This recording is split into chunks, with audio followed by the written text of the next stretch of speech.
Hello all, ഞാൻ ഇന്ന് ഉണ്ടാക്കാൻ പോകുന്നത് ഉലുവ കഞ്ഞി അല്ലെങ്കിൽ ഉലുവ മണ്ണി. ഞങ്ങളെ കാസർഗോഡ് നാട്ടിൽ ഉലുവ മണ്ണി എന്നാണ് പറയുന്നത്.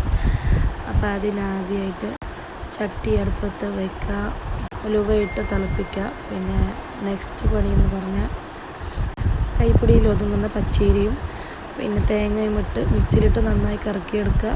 പിന്നെ അടുത്ത നെക്സ്റ്റ് പണി എന്ന് പറഞ്ഞാൽ ഉലുവ വെന്തോന്ന് നോക്കുക. ഉലുവ വെന്തതിന് ശേഷം വെള്ളമിട്ട് നന്നായി തിളപ്പിച്ചെടുക്കാം. അത് കലിഞ്ഞ ശേഷം നമ്മൾ അരച്ച് വെച്ച ആ കുറുക്ക് അത് ഒഴിക്കുക. എന്നിട്ട് നന്നായി ഇളക്കുക. അത് കുറുകും മാതിരി നന്നായി ഇളക്കിയെടുക്കുക. നല്ല കുറുകിക്കഴിഞ്ഞാലേ എടുക്കാൻ പറ്റൂ. ഇത് അടിപൊളി ടേസ്റ്റാണ്, പറഞ്ഞറിയിക്കാൻ പറ്റില്ല, അത്രയും ടേസ്റ്റാണിത്.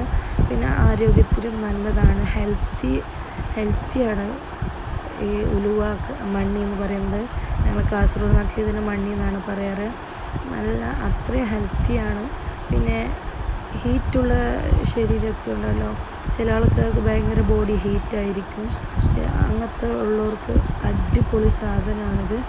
ഇതെന്തായാലും നിങ്ങൾ ഉണ്ടാക്കി നോക്കുക, അത്രയും അടിപൊളിയാണ്, പറഞ്ഞറിയിക്കാൻ പറ്റില്ല. സൂപ്പർ ടേസ്റ്റാണ്. പിന്നെ നിങ്ങൾക്ക് കുറച്ച് ടേസ്റ്റിനായി ഏലക്കടേൻ്റെ ആവശ്യമില്ല. ഞാനെന്തായാലും കുറച്ച് നിങ്ങൾക്ക് വേണ്ടി ടേസ്റ്റിനൊരു മണത്തിന് വേണ്ടിയിട്ടും. പിന്നെ ഗൈസ്, കുറച്ച് ഉപ്പിടാൻ മറക്കണ്ട, കുറച്ച് ഉപ്പിടണം. ഉപ്പിട്ടില്ലെങ്കിൽ ടേസ്റ്റ് കിട്ടില്ല.